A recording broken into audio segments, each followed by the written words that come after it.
I'm your host, Brian J. Roberts, and joining me today is a very special guest. Millions of plays on her clips and over $500,000 in earnings at just 22 years old. The full-time gamer and princess of Twitch herself, Kay Bubbles. I want to start at the very beginning. How did you get into gaming in the first place? I actually feel like I was born into gaming because my dad is the most hardcore gamer ever. Like, even still, his setup is probably nicer than mine. I remember being like two and three. Well, there's VHS tapes of me just learning how to walk with my finger, walking down the hallway, like pushing buttons on my dad's computer. And then I remember, being around like 4 or 5, and he would play EverQuest and Black Hawk Down.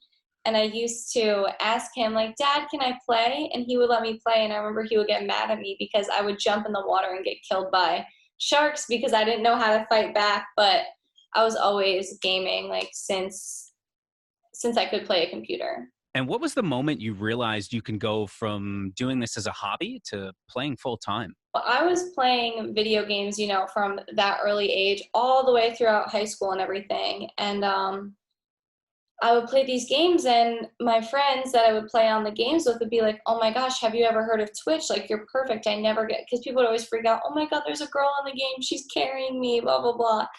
And people would always freak out. And my one friend said, have you ever heard of Twitch? And I was like, no, what's that? And I looked it up and I was like, oh my gosh, I could easily do this just because I thought it would be fun. And I actually didn't know how to rewatch my gameplay and like figure out how I would get better. So I downloaded OBS, which is what people used to stream off of on the computer. And I was just rewatching my gameplay. And then that's when my friend was like, you need to go on Twitch. That's what people use OBS for. And I said, oh, so I looked at it and I started doing it. And at first I didn't even like do it for money or anything because I didn't know how to set up a donate link.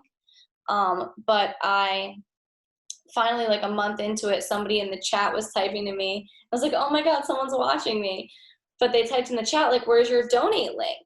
So I figured out how to add one on. And like a week after that, the first time I ever had donations on my stream, I made $900 the first day in like 3 hours. I was like, oh my gosh, what just happened? So that's when I was like, okay, I'm going to keep doing this. And, the donations came in until I quit my job at Geek Squad. So you set up the donation link, money starts coming in. What's next? What happens with the business side? How do things start evolving? So I continued to stream for like a year or two. And, I had more followers. I was able to get the subscribe button.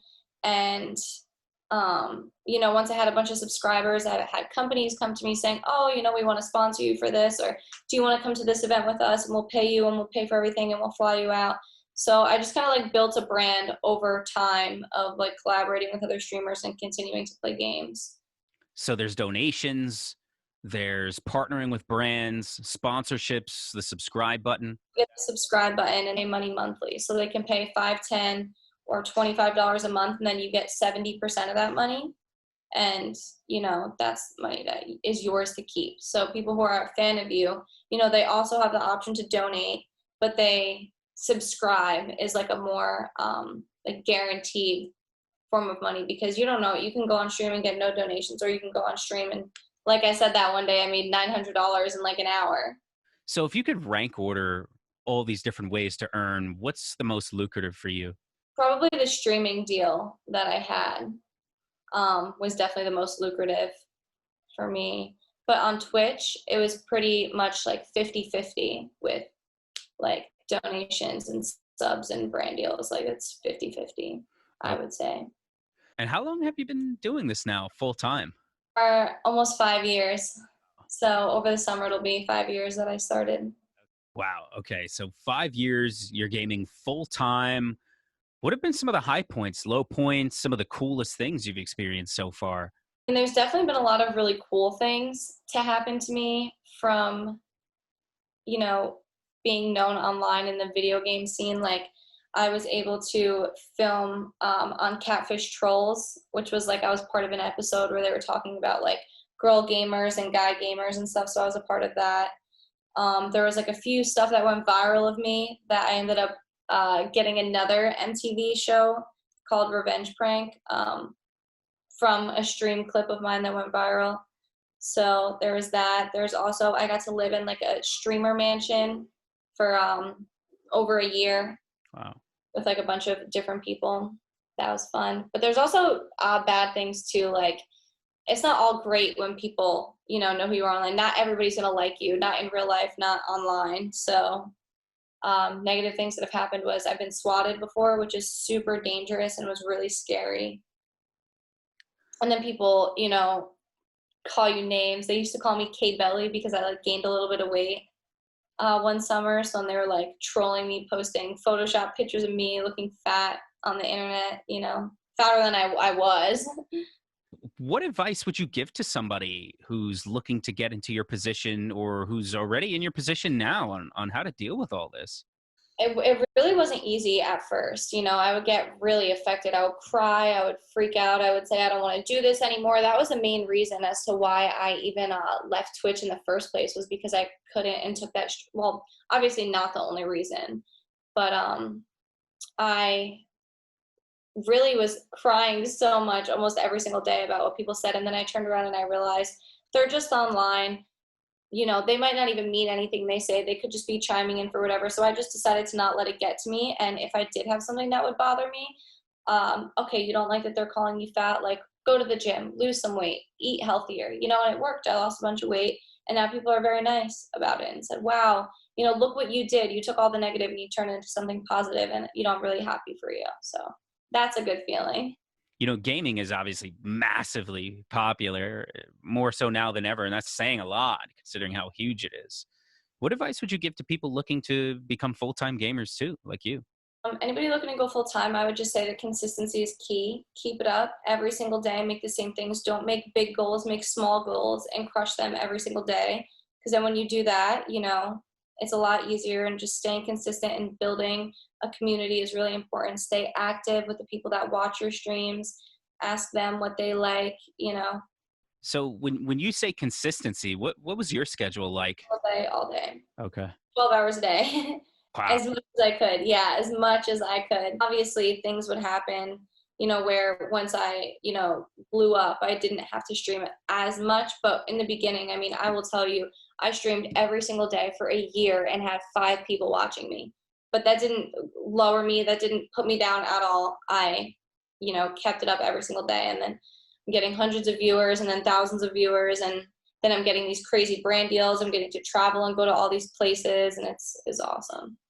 So what's the future looking like for you? What are some other plans you have? You mentioned the Revenge Pranks show. I really want to dive into YouTube now, because growing up, I always wanted to be a YouTuber. I thought it was super cool, but I never knew how to record and edit videos. And then the whole live streaming thing came, where I thought that was really amazing. So I stuck with that. But now that I've kind of like conquered that, I definitely want to push more into doing YouTube and vlogs and just, cooking videos, doing everything that I would do on stream on a different platform, as well as staying on Twitch too. And going forward, could you see yourself doing anything else but this? I don't think I could start doing anything else right now that would make me as much money as I'm, making. And I think it was definitely worth it because, there's no limit to what I can make. It's not like a salary. And I'm also in no debt from any college. I did college for 2 years, but I finished that, and I don't owe any money for any of that. And, a lot of the people my age are in so much college debt and getting these jobs that are not paying even half of what I'm. So I definitely don't regret it at all, and I'm going to stick with it. And there's so many things that you can do once you have a brand. It doesn't have to be just playing video games on Twitch and streaming that way. It can be, she's a Twitch streamer, she's a entrepreneur, she's a, sells all these things. And what do you think about just diversifying within gaming like you have? Do you think you'd be as successful if you hadn't done that? No. So basically, something that set me apart from other people who just play video games on Twitch is I would play video games, but I would also do this thing called IRL streaming, which means in real life.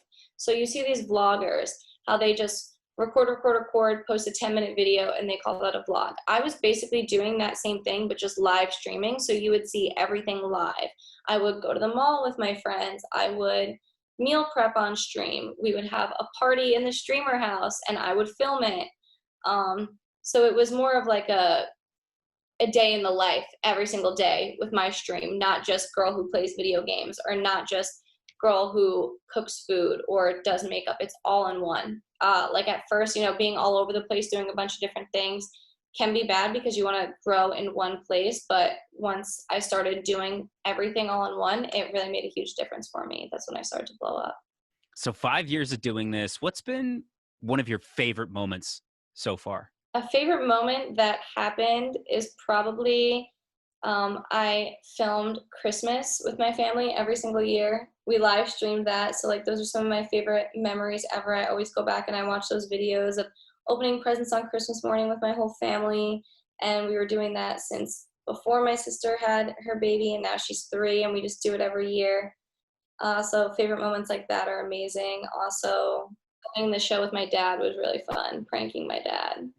Can't talk too much about it because it didn't come out yet, but that is an amazing memory that like I'll always have, and I'll just know it came from streaming. And for everybody watching who isn't familiar, can you explain that viral clip really quick? So basically my dad had no idea what I was doing and why I was on the computer all day and why I quit my job at Best Buy and why I was just playing video games and yelling and locking myself in the room. He had no idea what I was doing.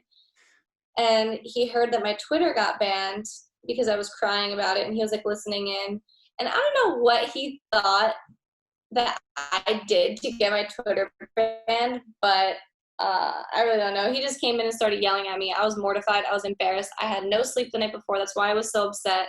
And I didn't talk to him for 3 days. I locked myself in my room. I didn't charge my phone. I didn't do anything. And then 3 days later, I look online and it went viral everywhere. And I was like, it's a bittersweet thing because, like, you embarrassed me and I'm crying all over the internet. But there's millions of views on it and not everyone's being mean about it to me. So it was bittersweet. And I got a lot of attention from that video. And yeah, it was pretty cool. But I got revenge on him, So I want to get to that revenge prank episode that's coming, but I just wanted to ask you too, again, for people who don't know, what was that whole swatting experience like? That was really scary. So a lot of the times online, a few years ago, it was like a pretty known thing that it was just happening to a bunch of people over and over. And basically somebody can call and pretend that, for what swatting is they pretend that there's been a crime committed and they send the SWAT team to your house to make sure that it's not true. And that was pretty scary because, I was living with my parents. My niece was a newborn baby, and basically the SWAT team just comes and like they come into your house with all their guns and stuff, and they just check around and they like throw you on the ground. And yeah, it was really scary. Well, it sounds like there's definitely some ups and downs. So, all right, now that we got that out of the way, what can you tell us about this revenge prank episode with your dad coming out on MTV? Coming out this month, in the month of November, because a few episodes already came out, but they're releasing more this month. And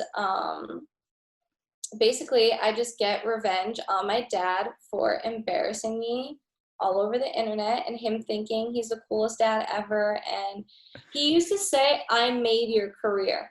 That's what he used to say to me, is I made K Bubbles, because I was already doing well before that, but that definitely, made a lot of people hear my name and stuff. But oh my gosh, for the longest time he says, I made you. So now I get to, let's just say he cries. On TV, not on YouTube. On TV, my dad cries. So that's going to be a lot of fun. Watching with him. That's awesome. Okay. Very cool. Kaylee, thank you so much for coming on. It was a real pleasure talking to you. Thank you so much for having me.